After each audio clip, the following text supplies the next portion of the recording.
하나님의 말씀은 누가복음 3장 7절에서 9절까지입니다. 신약성경 91페이지입니다.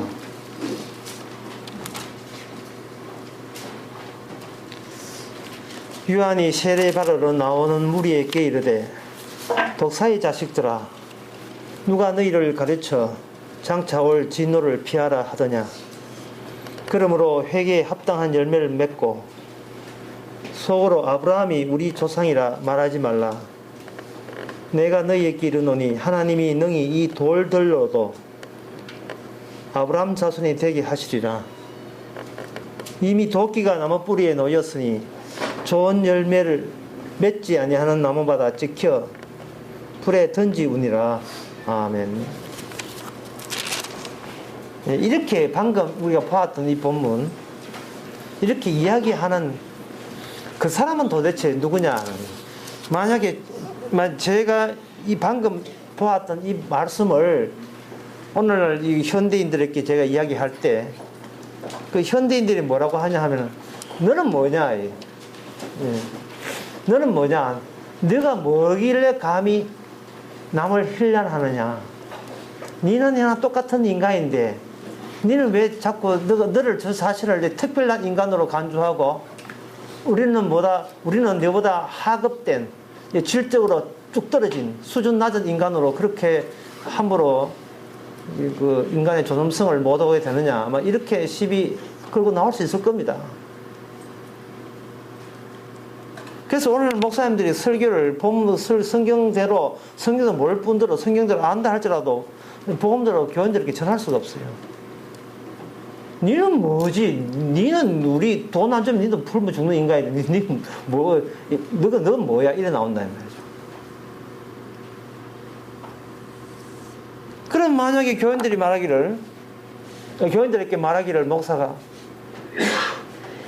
나는 주의 사자다 또는 나의 주의 종이다 이래 나온다면 얼씨구 그래 주의 종 많이 해봐라. 그래 돈 없이 살 수 있는가? 그래 내 보내자.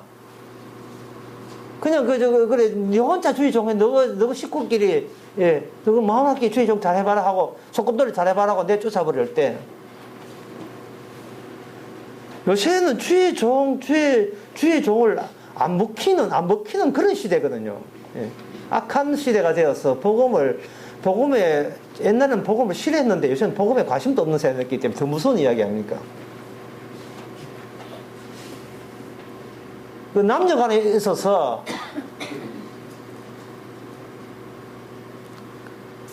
어떤 남자가 자기 여자를 미워한다 하면 아직도 그 남자는 여자한테 관심이 있는 거예요. 그런데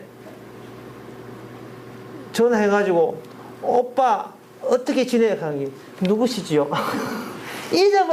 잊혀진 존재가 되면 이거는 기가 막히는 겁니다. 오늘날 이 시대 자체가 복음에 대해서 십자가에 대해서 미워하는 세상이 아니고 잊혀진 복음 자체가 아무 필요치 않는 세계, 복음이 필요치 않는 세계에 살아가고 있습니다. 그런데 거기에서 신학교 했지요. 3년에 6년에 7년간 했지요. 청춘을 다 가져다 쏟아 부었지요. 배운 기술은 신학밖에 배운 기술이 없지요. 설교학도 공부했지요. 아는 벌써 서이나 나왔지요. 또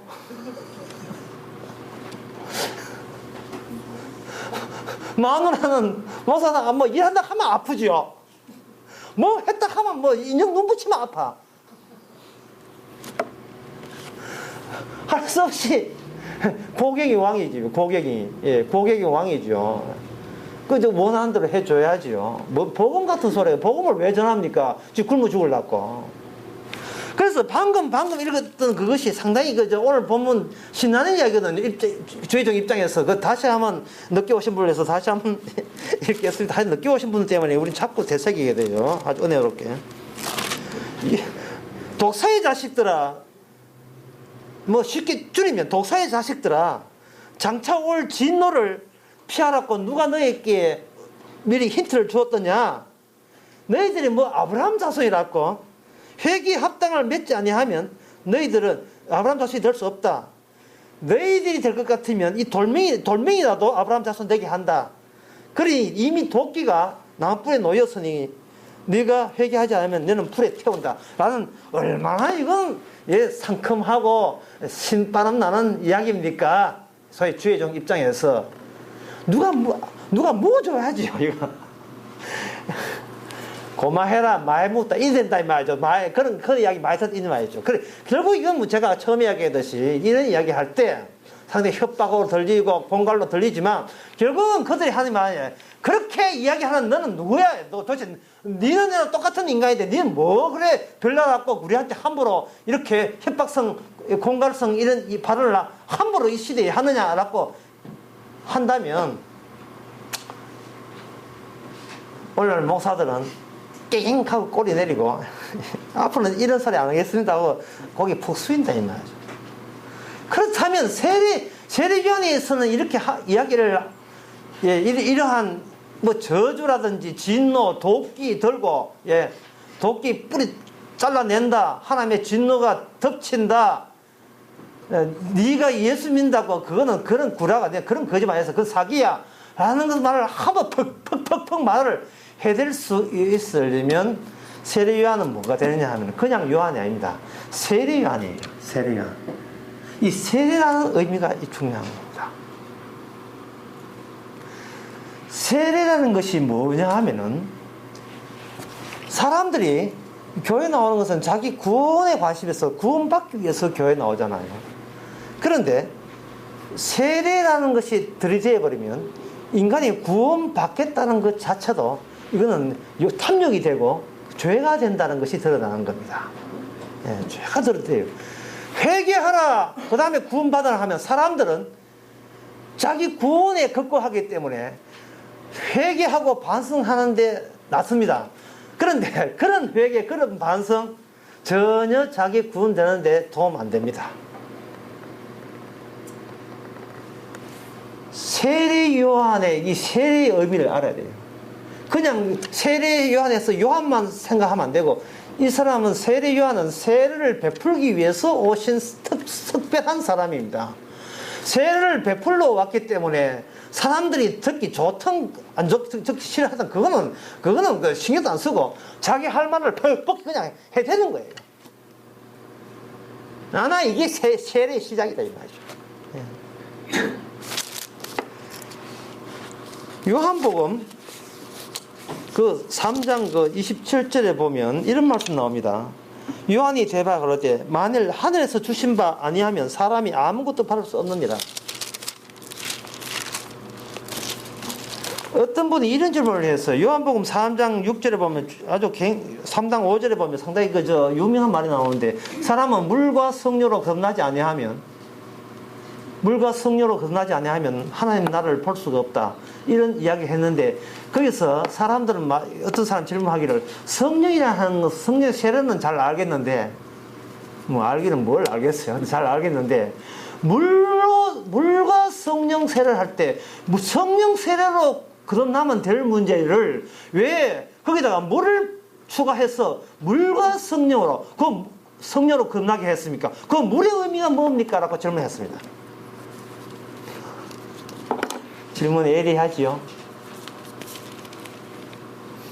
답변을 할 수 있겠습니까?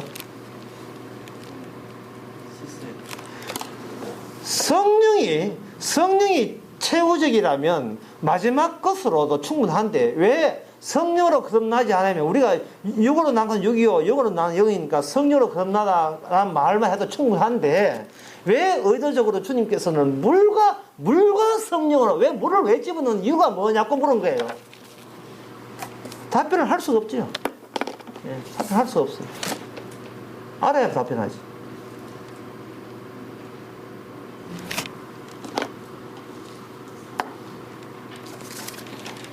요한복음 3장 27절에 읽었던 그것이 바로 해답입니다. 하늘에서 주신 바 아니하면 사람이 아무것도 받을 수 없다. 성령만 하늘에서 오는 게 아닙니다. 세례요한이 몰고 온 물세례도 세례요한의 본인의 아이디어가 아니에요. 본인의 개인적인 견해가 아닙니다. 이놈의 인간들을 어떻게 해볼까? 라고 얼굴에 차서 지가 지어낸 어떤 연출이 아니에요. 이거는 예, 퍼포먼스가 아닙니다. 세례 요한은 태어날 때부터 예언돼서 태어난 사람이고 선지자 계열이 있는 사람입니다. 이거 아무나 이거 신학교 가가지고 목사 되겠다고 하는 그런 사람이 아니에요. 이 사람이 말을 한 번에 퍽 던지는 것은 그 사람 말이 아닙니다. 지금 하나님의 말씀이에요. 본인이 하고 싶어서 그 말을 하는 게 아닙니다. 뭐 세례 요한이 뭐 목표 좋아해가지고 그거 털어 있고 예? 좀 칠났고 광야에 살고 예? 어디 건강식 하려고 메뚜기에 석청 먹는 게 아닙니다.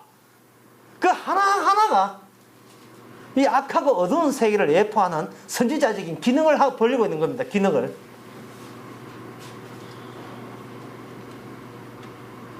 따라서 목사가 복음을 전한다는 것은 복음 전해서 자기 밥벌이 하겠다든지 교회를 키우겠다는 것은 그거는 복음 근처도 안 갔어요. 그거는 아주 더 나빠. 아주 질이 아주 나빠요. 복음을 전할 때는 이제 오늘로 제 인생 끝났습니다. 저는 이제 오늘 밤에 죽습니다 하는 그런 마음가짐 아니면 그런 게 복음을 전할 수 없습니다. 내일을 기약할 수 있는 권리가 복음 전하는 사람은 없습니다. 오늘 본문 읽지 않았습니다. 그 뒤에 나오는 옷을 2벌 가진 사람은 1벌 주고 돈도 있는 사람도 그렇게 하고 먹을 거 있는 사람도 그렇게 하고 예, 세리인 사람은 더 정한 세금에 더 받지 말고 예, 군인들은 강포하지 말고 이 말은 뭐냐 하면은 여분의 것, 내일의 것을 사용할 권한을 하나님이 오늘날 우리에게 준 적이 없다 이 말이죠. 여분의 나를 위한 여분의 장소를 하나님께서 허락한 적이 없다 이 말입니다. 더 쉽게 이야기할까요? 더 어렵게 이야기하면 쉽게 이렇게 같은 말입니다만 둘 다 어렵습니다만은 소망과 희망이 달라요. 희망이라 하는 것은 어디서부터 시작되느냐 하면 나의 과거에서부터 미래로 이어지는 그 활주로가 희망입니다. 내 과거에서 줄기차게 밀어왔던 나의 계획이 내일은 이 계획대로 된다면 내일 되면 이런 성과가 있을 것이고 모레 되면 이런 성과가 있을 것이라고 그렇게 마음에 품는 걸 희망이라고 합니다. 그런 희망을 갖지 마라 이 말입니다. 하나님께서 네가 세상하고 네가 무슨 관계 또 네가 왜 함부로 그런 허구와 허상을 꾸미냐 말이죠. 그럼 소망은 뭐냐? 소망은 과거에 내가 생각했던 데서 더 추가해서 미래가 지어지는 것이 아니고 미래에서 나를 낚싯바늘로 그냥 완전 낚는 거예요. 낚겠어 갑니까? 미래에서 내려온 긴 혀, 파리 잡아먹는 걸 뭐라 하죠? 파리 잡는 그런 곤충이 있답니다. 혀가 길대요. 그 자체는 파리채를 갖고 있는 거예요. 혀가 유동적인 파리채가 있어가지고 파리가 맺다 하면 처음엔 안에 들렀다가 파리 맺다면 파리채가 쭉 나가지고 딱 찍어서 그냥 말아 먹는답니다. 제주도 희한해요. 소망이라는 것은 하나님께서 우리에게 덮쳐서 미래가 덮쳐서 현재 살면서도 미래에 덮쳐진 미래가 자기를 뒤집어쓴 사람. 그 사람은 그 이름 뭐겠다 하여튼 파리말이라고 합시다. 그 곤충이 파리를 말아서 혀로 돌돌 말아서 파리는 자기 나름대로 과거에 생각하는 희망이 있는데 그 희망을 묵사발 내버리고 소망이 희망을 잠식해서 자기 하나님이 뜻대로 선한 뜻대로 감아서 그냥 끌고 가는 겁니다. 철사줄도 꽁꽁 묶여 밀고 있는 것 같듯이 그냥 끌고 가는 거예요. 그래서 로마서 8장에 보면 희망은 우리가 예상할 수 있지만 소망은 우리가 예상이 안 돼요. 그게 보이는 소망을 누가 바라리요? 보이는 소망은 소망이 아니니 우리의 소망은 보지 못한 것을 기다립니다.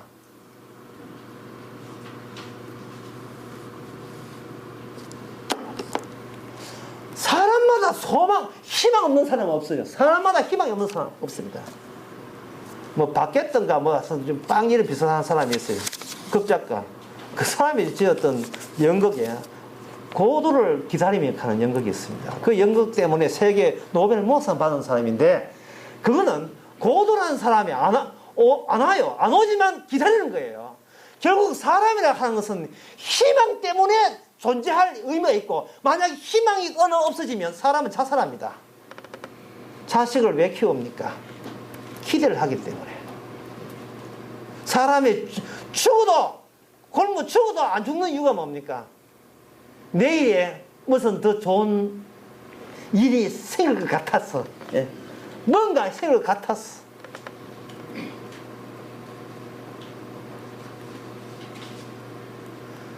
왜 교회가 안 말아먹습니까? 내일은 개혁될 줄 알고. 이게 바로 희망이거든요. 그것을 세례요한은 뭐라고 하냐면, 도끼로 이야기해요, 도끼로.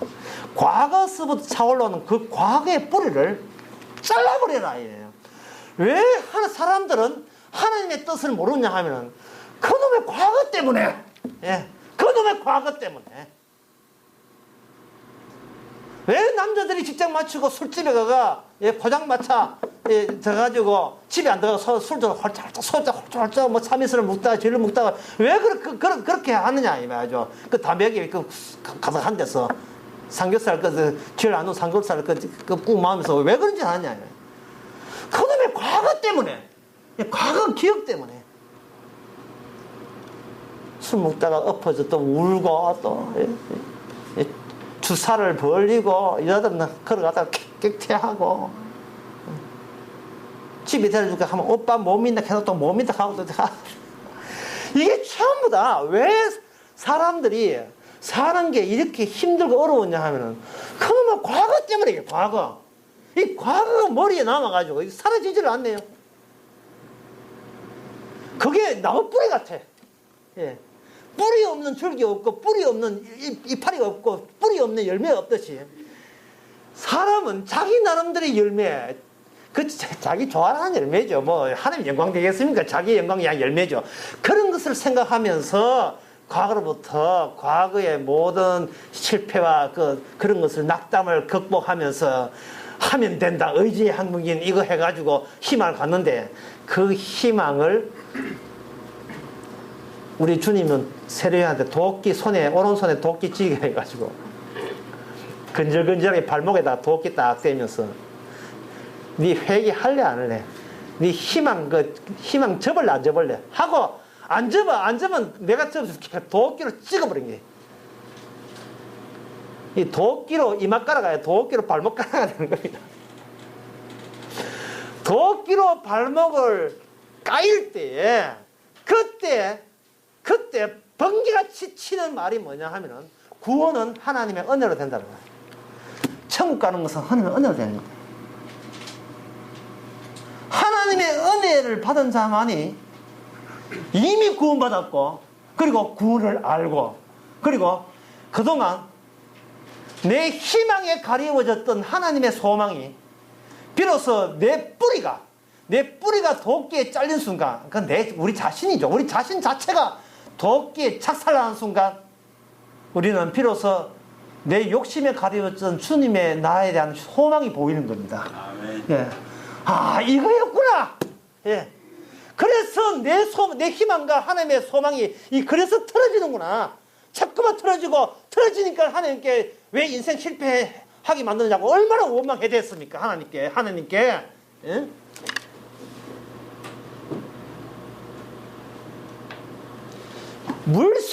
세례요한이 갖고 있는 물세례라는 것은요, 물세례 없이 성령 세례 받으면 사람들은 공짜로 주니까 공짜로 그냥 널렁 받아요.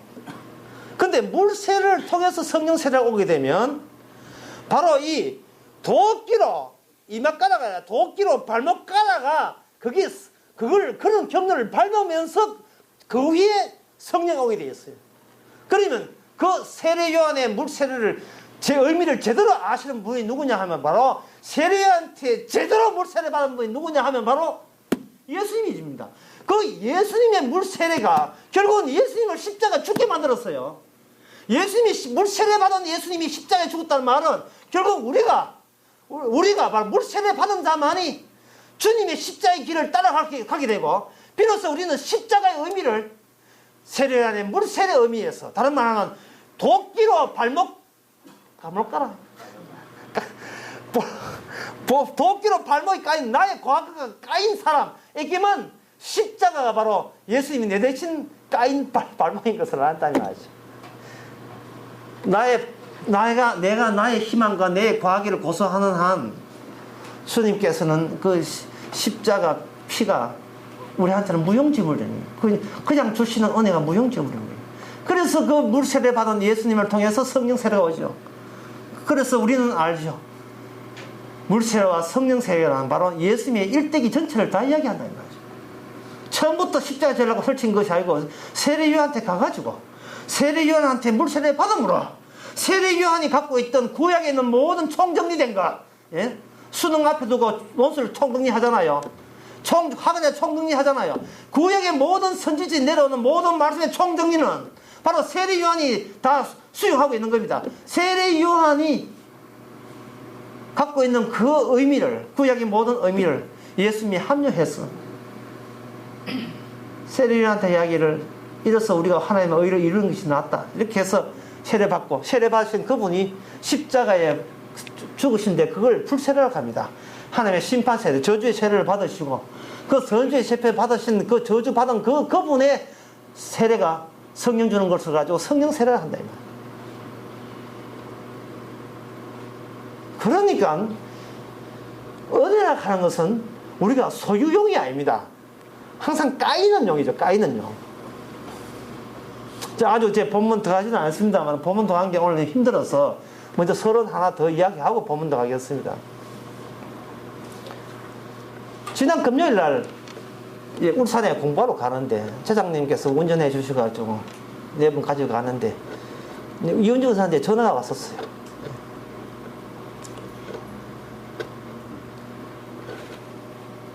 우리 지수 성도님, 제주수 성도님이 이번 화요일 날 대구 계시다가 상주로 정금 가신다는 거예요. 상주로 정금 간다. 그 사람이 걱정될 수밖에 없지요. 주말 보고 해야 되니까 보통 걱정했는데 상주로 정금 간다. 그때 내 마음속에 권사님은 걱정이 됐지만 저는 마음속에 퀴즈를 불렀습니다. 바로 저거다. 요번 주 설교의 핵심이 바로 저거다 이 말이죠. 예. 무슨 말인지 모르죠. 상주로 정금 가는 거하고 세례요한하고 무슨 관계 있습니까? 관계 있어요. 자, 최지수 성도님이 상주로 정금하면 상주가 그냥 있잖아요. 있는 상주에 최지수 성도님이 들어간다고 생각하는 거예요. 근데 저는 그렇게 생각하지 않습니다. 예. 그거는 일반인들 생각, 세례요한은 그렇게 생각하지 않았어요. 하나님께서 우리 지수 성도님을 상주를 보내는 것은 최지수 성도님이 없는 상주와 있을 때의 상주하고 영적인 배치가 달라요. 최지수 성도님도 부담 준다, 또 부담 준다. 지금 최지수 성도님 안에 만약인데, 이 만약하면 안 되지만 실제로 성령이 계시다면, 예수 그리스도의 복음이 있다면, 사실 복음이 있지만, 복음이 있다고 한다면, 쉽게 말해서 그 스티로폴에 어디 진함철을요, 큰 진함철을 이렇게 담고 가면 바깥에 보면 스티로폴인데 진함철을 갖게 되면 주변에 있는 세부치가 가만히 있는데 전부 다 방향을 어디서 틀냐 하면 방향을 그 진함철이 있는 곳을 좌석에 있는 곳을 방향을 틀게 돼 있어요. 배치가 새로 배치되죠. 만약에 자기 안에 복음이 없이 상주 가게 되면 상주라 하는 것은 엄연한 것이 있고 내가 그 상주의 분위기에 내가 맞춰야 된다. 내가 적응해야 된다는 식입니다. 이 보통 일반인들은.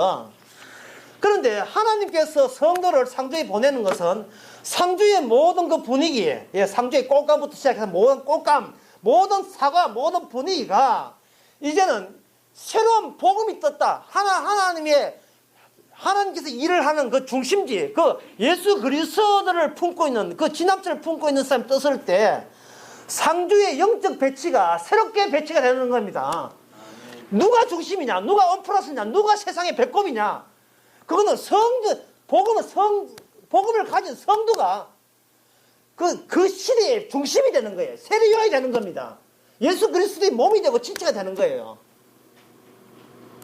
그런데 권사님이 중간적으로 걱정을 한 것은 아이고, 상주 가서 어떻게 적응하는 기라. 상주 가서 적응한 게 아니라 상주가 골치 아파라. 상주가 이제는 체질성령한테 적응하려고 그들은 이제 골치 아프게 됐어요. 예? 아멘. 예. 물론 제주 성령이 그렇게까지 생각한다는 뜻은 아닙니다. 그냥 참고하라 이 말이죠. 우리가 세상의 중심이에요. 스데반 집사가 가면 스데반 집사 때문에 그 주변이 영적으로 반응을 선해야 되어 있고, 베드로가 가면 베드로가 가는 그 중심으로 새로운 영적인 분위기가 형성되고, 사도 바울이 예루살렘에 있다가 로마에 가면 로마의 영적인 모든 것이, 제 성도님 이제 왔다. 큰일 났다. 다시 해야 되는데.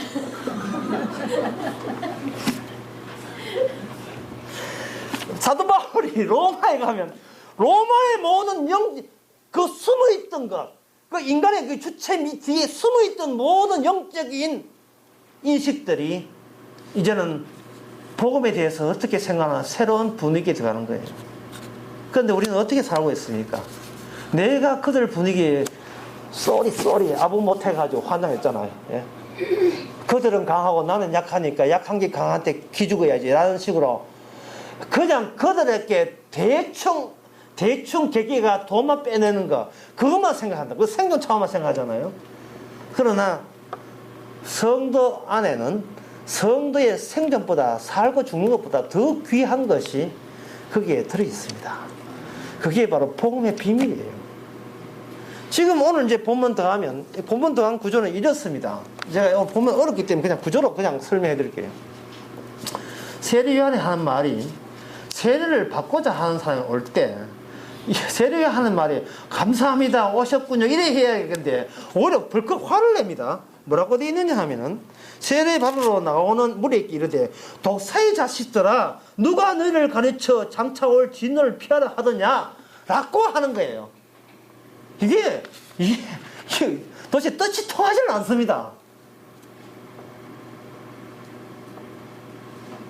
왜 뜻이 통하지 않느냐 하면은, 진노 받을 것 같으면 아예 세례요한이 그 사람들하고 만나는 일도 없어야 되죠. 그냥 멋져 지켜보면서 에이 진노 받을 놈 저주나 받아라 하고 관찰하고 있기만 하면 되지. 뭐 때문에 세례 받아라고 또 외쳤냐면요. 외쳤으면 인간적으로 아이고 잘 오셨습니다. 아이고 감사합니다 이래야 될 건데, 아니 세례 받아라고 말을 해놓고 온 사람 보고 하는 말이 누구야? 누가 너희들에게 진노를 피하라고 이렇게 오라 했어? 막 나오라는 식으로 하니까 이게 뭐 오라는 말인지 오지 말라는 말인지 뭐 어떻게 하겠다는 겁니까? 여기서 세례요한은 깊은 의미가 있습니다. 이것은 바로 세례를 베푸는 것이 너희를 구원하기 용도로서 세례를 베푸는 게 아니라는 겁니다. 모든 2000년 역사가, 기독교 교회 역사가 다 잘못된 이유가 사람을 꼬셔서 구원해 주려는데 초점이 있기 때문에 모든 신학과 설교가 다 틀린 거예요. 세례요한은 그런 뜻이 없습니다. 세례요한은 하나님의 그냥 계획이 그렇다는 걸 이야기할 뿐이지, 누구 구원받으세요 하는 것은 자기 소관이 아닙니다. 그리고 관심사가 세례요한도 지 마음대로 못해요. 지 아는 사람, 자기 옳게나 누이나 뭐 이런 사람 뭐 시독생, 유다한테 하는 거나 하여튼 자기 동서, 자기만 이렇게 했는데 그런 것도 없어요. 세례요한은 하나님의 선지자입니다. 하나님의 뜻만 펼칠 뿐이지 꼭 누가 구원받아야 된다는 그 조항은 세례요한 생각에 일체 들어있지 않습니다. 그거는 바로 인간들의 종교심, 종교 욕구를 근본적으로 비켜가는 거예요.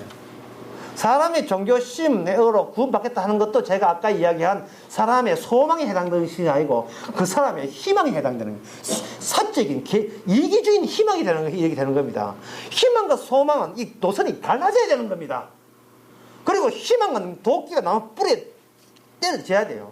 그렇다면 세례 이야기하는 것은 뭐냐 하면, 소망에 의해서 낚인 자, 그는 개미핥기, 개미핥기 하는 거, 하여튼 뱅이핥기, 파리핥기 비슷한 사람, 비슷한 곤충, 그 파리핥기에 긴 소망의 혀가 날라와서 그거 낚아채는 사람, 낚아챈다는 그 작업을 세례요한은 그냥 소개만 할 뿐이에요. 8일 하려는 그분이 누구냐면 예수님입니다. 예수님은 아버지의 뜻대로 오셔가지고 아버지가 내한테 보낸 사람만 마지막 때 잃어버리지 않고 다 살린다고 요한복음 6장에 39절 나옵니다.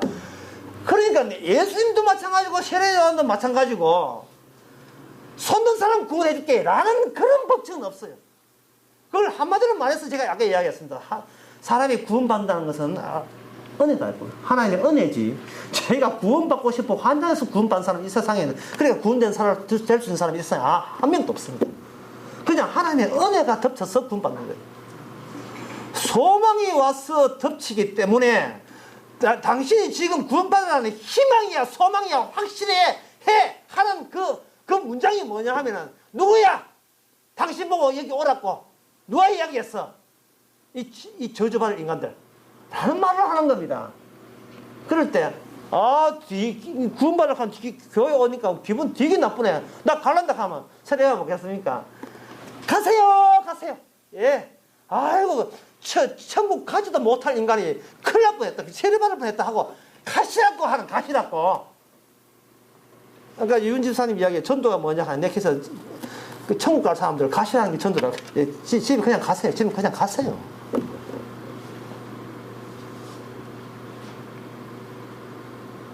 오지 마세요 라고 하는 게 전도다. 정 있고 싶다면, 정 오고 싶다면 그 다음 말에 대해서 우리가 감당을 할 수 있어야 돼요. 이 저주받은 독사의 자식들아, 너희들은 세례 받기 전에는 당신은 독사의 자식인 줄 몰랐지. 하지만 엑스레이 기사 같은 나에게 이 세례한테 왔기 때문에 비로소 내가 한평생 살아온 것이 뱀의 새끼, 마귀 새끼로 살았다 하는 것은 비로소 노출될 겁니다 라는 말을 세례요한이 하게 됩니다. 이건 뭐 이거 아주 뭐 퍽퍽 말을 함부로 퍽퍽 해요. 우리 정나은 목사님 설교에 글에 보면 일어났어요. 욕이 막 나옵니다. 이 CXX가 막 나와요. 그걸 보고 이제 사람들이 야 대박이다 그러면 댓글도 전한 거 봤는데 멋지다 설교 멋지다. 왜 설교 노골적으로 설교문에 설교할 때 말고 설교문에다가 X 참 시옷하고 피업자 들어가는데 그 말을 못하고 그런 게 있어요. 그걸 하니까 좀 깜짝 놀란 거죠. 그렇다면 그들이 오기 전에 그들은 뭐였느냐 하면 우리는 아브라함의 자손이라고 한 겁니다. 자, 이게 아브라함 자손은 좀 약간 이따 설명드리고요. 아브라함 자손이라고 우겼던 그 사람을, 아브라함 자손이라고 여겼던 그 사람을 세례요한은 뭐로 보느냐 하면 바로 독사의 새끼들아, 독사의 자식들아, 뱀의 악마의 자식들이라고 이야기한 거예요. 아브라함 자식이라고 생각하는 악마의 자식이라는 겁니다. 그러면 그건 아브라함 자손이기 때문에 선지자한테 세례 받겠다고 나온 게 그건 뭐가 잘못이냐 라고 궁금하지 않습니까? 거기에 나온 말이 뭐냐 하면 너희들이 아브라함 자손 같으면 하나님께서 이 돌멩이라도 아브라함 자손이 되게 한다 이렇게 했어요. 너희 돌멩이라도. 자, 이 말이 어려워요. 돌멩이라도 아브라함 자손이 될 것 같으면 여기 집중력을 가져야 됩니다. 이거 머리 나쁘면 안 돼요. 돌멩이라도 아브라함 자손 될 것 같으면 사람들 그 독사의 새끼들 그냥 놔둬버리고 그 세례요한 보면 길가에 돌멩이들 안 많습니까? 그저 광야에 세례 주지 말고 돌멩이야 너희들 그저 하나님 자손 아브라함 자손 되게 한다 빨리 사람 되어라 얼마든지 할 수 있는 문제단 말이죠. 제 말을 무슨 뜻인지 아시겠습니까? 너희들이 아브라함 자손이라고 우기는 너희들이 아브라함 자손 될 것 같으면 차라리 돌멩이라도 그 정도 같은 돌멩이라도 된다 한다 이 말이죠. 그러면 그 듣던 아브라함 자손 기분 나쁠 게 아닙니까? 그럼 뭐라고 하죠? 그러면 삐져가지고 그럼 나 교회 안 나올래? 그러면 세례요한 네 마음대로 가면 이 돌멩이 주스다가 아브라함 자손 해 그럼 하나님하고 잘 먹고 잘 살아 우리는 그러면 안 나올게 라는 말을 할 수가 있다 이 말입니다. 결국 세례요한은 뭐냐? 돌멩이 가지고 아브라함 자손 만드는 게 목적이 있는 게 아니라 이 말이죠. 그게 목적이라면 세례하지도 않았지요. 그럼 세례는 뭐냐? 돌멩이라는 존재를 아브라함 자손이라는 존재가 아니라 돌멩이보다 더 못한 인간을 아브라함 자손 되게 하는 거예요. 그게 뭐냐 하면은 자칭 아브라함 자손이라고 우기는 인간들, 돌멩이보다 더 못한 인간들. 예. 목사기 때문에 구원받는 인간들, 그거는 돌멩이보다 더 못한 인간이에요. 장노기 때문에, 집사기 때문에. 하나님의 자손에 오긴 인간들. 돌멩이보다 더 못한 인간. 그렇다면 이 세례라는 것은 돌멩이의 특징, 돌멩이와 독사의 자식의 차이점이 뭐냐면, 독사의 자식들은 자기 주관이 또렷해요. 근데 돌멩이는 근데도 그냥 있어요. 주체가 없어요. 다시 말해서 뭐가 안 되냐? 돌멩이는 회개가 안 됩니다. 결국 하나님께서 돌멩이보다 더 못한 인간을 아브라함 자손 되게 하는 것은 뭐를 축출하기 위함이냐 하면 회개라는 것을 축출하기 위함입니다. 회개와 그리고 하나님의 거저 주신 바 되어 있는 세례와의 만남. 아, 오늘 어렵다, 어려워, 정말. 예. 집에서 한 번 더 들으세요. 예. 회개 되지도 못한 로봇들을 주께서 세례 주는 게 아니고, 정말 이 돌멩이보다, 로봇보다 더 못한 인간을 하나님의 자손, 그 천국 백성 되게 하는 그 와중에서 밑바닥까지 내려가는 인간을 천국까지 올라가는 그 과정 전체에 하나님의 세례라는 것, 하나님의 행하심이 거기에 개입이 되는 겁니다. 그렇게 개입되어 버리면 어떤 현상이 일어나는가 하면, 이 독사의 인간이 아브라함의 자손이라 얘기하는 사람은 주체가 단단하게 하나밖에 없어요. 하나밖에 없기 때문에 거기서 행함을 자꾸 발휘를 합니다. 발휘하는데 여기에 물세례가 주어져 버리면 이것이 둘로 갈라지게 됐어요. 이 주체가 둘로 갈라집니다. 예, 균일이죠. 깨지는 거죠. 무슨 뜻인지 모를 줄 알고 다시 한번 상주 이야기하겠습니다.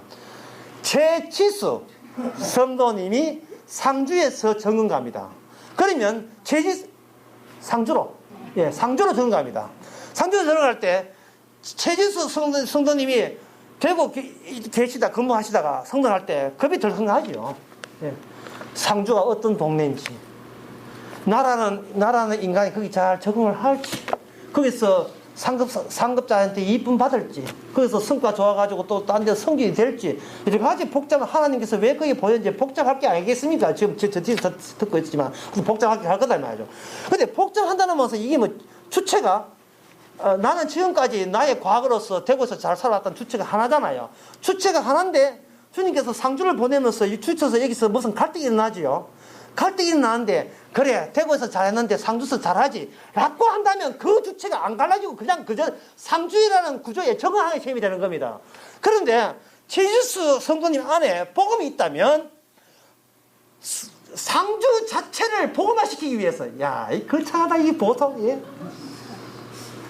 상주 시내가 비상을 누가 비상거리냐 하면 제주도 성도님이 가정이 비상 걸린 게 아니라 누가 비상 걸리냐 하면 상주 시내야 기다려야 되는 게 그쪽이 비상 걸렸어요.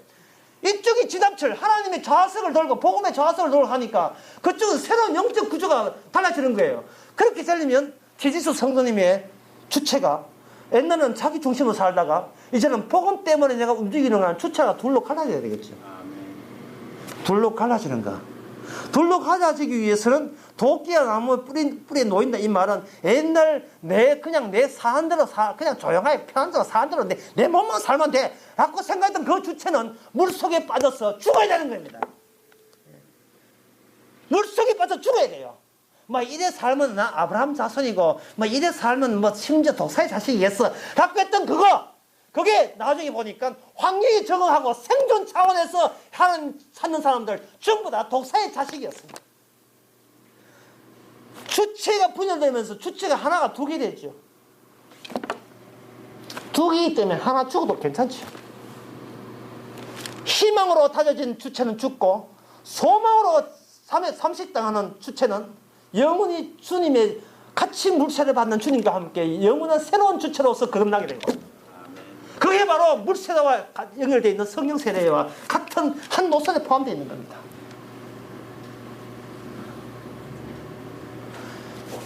비가 올 때 차 창문 앞을 이렇게 지나가면서 1초에 한 번씩 이렇게 저처럼 이걸 뭐라 하면 와이퍼라 합니까? 예. 윈드 브러시. 예. 참 죄송합니다. 예, 윈도 브러시가 이렇게 하게 되죠. 그러면 비가 오게 되면 한번 이렇게 좌우로 80도인가 한 240도 슥 지나가면 잠시 보이다가 또 빗방울이 쫙 떨어지면 또 안 보이죠.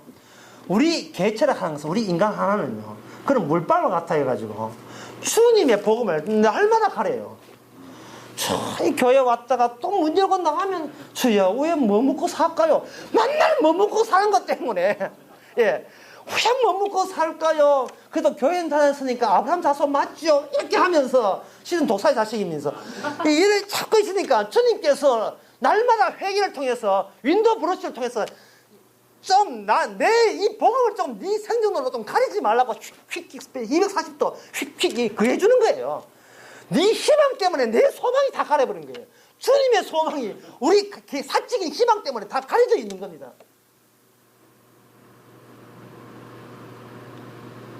사람이 희망을 하는 것은 두 벌 옷이 있으면 세 벌 옷 입고 싶고, 세 벌 옷, 네 벌 옷 입고 자꾸 입고 싶은 거예요. 그리고 먹는 것도 창고에 처져 놓고 싶고, 그리고 세리가 돈을 더, 월급보다 더 강탈하고 싶고, 군인은 더 받는 임금보다 더 많은 돈을 역시 빼앗을 수 있고, 거기 뒤에 쭉 나오거든요. 그러니까 자꾸 여분의 것을 간다는 말은 자기의 과거로부터 온 이 몸을, 미래도 그 몸을 유지하기 위해서는 여분의 것을 가져야 된다고 생각하는 겁니다. 그런데 여기에 보면 뭐냐, 회개에 합당한 열매가 뭐냐, 여기 뭐 10절에 보면, 그러면 우리가 무엇을 하니까 대답하되 두 벌 옷을 입는 자는 없는 자가 나눠주고 먹을 줄 있는 자 그렇게 할 것이라고, 세리들도 세례 받고자 하여, 세리들도 세례 받고자 하여 말하되 선생님 우리가 무엇을 하리까 하며 가로되 정한 세 위에는 넉칭칭 말고 군병들 물어 가로되 우리가 무엇을 하리까 받는 요금 위에 더 받지 마라. 여기 보면 재밌는 것은 11절에 세리들이 세례를 받고자 하여 와서 가로되 선생이여 우리가 무엇을 하리까. 이 말이 이상하죠. 세례를 받으면 세례 받으면 되는데 세례를 받고자 하면서 또 무엇을 하리까. 세례 받으면 그걸 끝나는 걸 또 뭘 하기는 또 뭘 합니까. 그러니까 이거는 세례 받는 것까지 모자라고 그게 세례에 합당한 열매를 맺어야 구원받는다는 이야기가 아니고 그게, 예? 나트바트 용법에 아이고 뭐다 이 말이죠. 이미 세례를 받은 자는 추가해서 착한 일을 해야 하는 말이 아니고, 자기를 헌신하고 IT에 성금 줘라는 말이 아니라, 자기께 이 세례는, 이 새로운 소망이 내려앉아, 구조적으로 내려앉아 버리면, 관심사가 나의 희망의 관심이 아니고 주께서 나에 당겨주는 소망이 관심사가 되는 겁니다. 소망이. 그렇다면 그 전에 내가 생존 차원에서 관심을 두던 것이, 그것이 다 허망한 것이고 그게 헛상이고 환상인 것을 본인이 날마다 그걸 알게 되는 겁니다. 집이 4채 있고 어떻게 부동산 15만 평 있고, 이것이 남에서 옛날에서는 나의 여유 있는 나의 노후 자금이고 나의 자랑거리였지만, 그게 자랑거리가 아니고 그게 있으나 없으나 관계없이 나는 하나님의 은혜로 구원받았다는 것을 아는 그 재미로 인생을 살아간다 이 말입니다. 그 재미로. 그 재미가 온유고 화평이고 자비고 양선이고 형제 우애가 되는 겁니다. 그게 성령의 열매고 회개에 합당한 열매, 진짜 세례받은 받을 사람만 나올 수 있는 열매가 되는 거예요. 자, 그렇다면 아브라함 자손의 의미가 뭐냐? 아브라함 자손이라 하는 것은 그 아브라함이 쏙 빠졌던 그 구멍에 같이 합세한다 이래 보면 되거든요. 아브라함에 일어났던 여러 가지 일이 이제는 완성 상태에서 만들어진 그 자리가 있어요. 이 아브라함 자손이라 하는 것은 아브라함에 의해서 만들어진 자리가 있습니다. 이 로마서 4장에 보면 그 자리가 행함의 자리가 아니고 하나님의 은혜의 자리, 그 믿음의 자리예요. 아브라함은 자기가 행하지 않은 것을 풍성히 얻고 살아가는 그런 사람이었습니다. 이제 어렵다 안 드신데 쉽게 하고 마치겠습니다. 이래 보면 돼요. 요한복음 4장에서 주님께서 그 사마리아 여인에게 복음을 전하면서 먼저 사마리아 여인의 그 과거를 들춰냈어요. 당신 그저 남자, 지금 있는 남자가 처음이 아니죠. 하니까, 그걸 어떻게 했습니까? 뭐, 5명 치러버리고 6번째 남자 사귄다. 이런 이야기 했죠. 왜 아무 연관 없는, 왜 복음을 이야기해서 날 믿으라 하면 될 텐데, 왜 과거를 다 끄집어내느냐, 이 말이죠. 이것이 바로 아브라함의 자리예요. 과거라 하는 것이 그냥 과거로 있는 것이 아니고, 과거는 무엇인지 내 노동으로, 내 행함으로 나의 미래를 개척한다는 그 버릇이 그대로 유지되는 것이 과거입니다. 그랬던 아브라함이 하나님의 은혜로 말미암아 내가 은혜로만 구원된다는 사실을 은혜로 말미암아 알게 된 거예요. 은혜로. 행한 것도 없이 경건하게 된다는 걸 알게 된 겁니다. 착한 일 한 적 없이 착한 사람 된다는 것이 은혜로만 된다는 걸 알게 된 거예요. 그게 아브라함의 자리입니다. 교회 몇 년 데리고 직분 보고 소용없어요. 목사한테 그거 아무 관계 없습니다. 그런데 아브라함 자리에 바깥에 있으면, 내가 구원받고 내가 착하려면 내가 나에게 무슨 행위를 가해야 된다는 겁니다. 투자를 하든지, 어떻게 자기 자신을 절제를 한다든지, 자기 자신을 관리를 제대로 한다든지, 교회를 나와준다든지, 뭔가 자기한테 무슨 조치가 가해져야 새로운 작품이 된다고 이렇게 생각하는 거예요. 그거는 자기 자리예요. 아브라함의 자리가 아닙니다. 그러니까 하나님께서 아브라함의 자리는 은혜인데, 그 은혜 안에 뭐가 있느냐 하면은, 아무것도 한 자가 없는 인간이 하나님의 의의 자리에, 아브라함 자리에 가려면 이미 아브라함 자리를 만드신 그 의가 현재 우리에게 먼저 찾아와서 우리로 하여금 우리의 독사의 자리를 파쇄해버리고, 붙여버리고, 그걸 부정해버리고, 그걸 저주해버리고, 그걸 미워하는 그런 작업이 일어나는 사람. 다시 얘기합시다. 우리가 우리에게 행위를 가하는 것이 아니고, 하나님께서 우리 속에 들어오셔가지고 우리가 원치 않은 주체 바꾸치기를 주체를 균열시키고, 그걸 균열한 것을 하나를 죽이고, 그리고 주님의 소망의 주체를 자꾸 살려내고, 주의 은혜로만 되었습니다는 말을 자꾸 살려내는 그런 작업이 이루어질 때, 그게 바로 그런 것이 계속 이루어질 때, 그런 사람만이 바로 내가 돌멩이보다 더 못한 진노의 조세 자식이었습니다를 고백해내는 아브라함 자리에 해당되는 아브라함 자손이 된다는 이 말입니다. 말씀을 이제 맺고자 합니다. 결국 이 세례라는 것은, 이제 다시 처음으로 돌아와서 세례라는 것은 요한이 자기의 개체 사적인 견해가 아니라 세례 요한이에요. 하나님께서 일관된 계획 안에서 일을 했어야 될 그 분이 오셔가지고 뭐라고 하냐 하면은, 세례 줄게 라고 했을 때, 세례 지금 잘하고 있는데다가 세례 받으면 또 훌륭하게 되겠다 싶어서 왔는데, 그게 아니고 오자마자 이 독사의 새끼들을 하고 욕만 되게 얻어먹는 거예요. 예, 돌멩이가 너보다 나겠다 이렇게 한 소리 하는 거예요. 그렇게 하면서 뭐냐 하면, 그런 소리 듣는 순간 주체가 갑자기 한 개였다가 둘로 갈라지면서, 맞구나. 예, 이거는 내가 내 행하로 구원받으려고 하는 자체가 이게 뱀의 새끼들, 이 악마에 있는 사람들이 하는 짓이고, 그냥 주께서 내 안에 작용하시는구나. 나는 내 안에 자석이 있고 내 안에 이게 지남철이 있는데, 나는 그냥 스틸폴이고, 중요한 것은 이 스틸폴이 중요한 것이 아니고 주님의 보물을 담고 있는 그러한 이 그릇으로서 살아가는구나. 이게 바로 아브라함의 자손이요 자리라는 겁니다. 기도하겠습니다. 하나님의 아버지, 우리가 세례를 받을 때 이것이 은혜로 주어지면, 은혜로 주어진 이상 옛날 우리 하는 식대로, 세상 사람 식대로 내가 내한테 힘을 가해서 새 사람 되는 것이 아니라, 나는 오히려 내가 독사의 새끼라는 것을 부각되는 식으로 하나님이 일을 하고 있다는 것을 저희들은 이 은혜로 알았습니다. 이게 바로 구원받은 아브라함의 자손의 자리인 것을 저희들은 이제부터 잘 알아서, 이 모든 은혜가 예수님의 십자가, 동행하시는 십자가의 피에서 나온다는 것을 증거하게 하여 주시옵소서. 예수님의 이름으로 기도합나이다. 아멘. 다 같이 일어나셔서 찬송가 490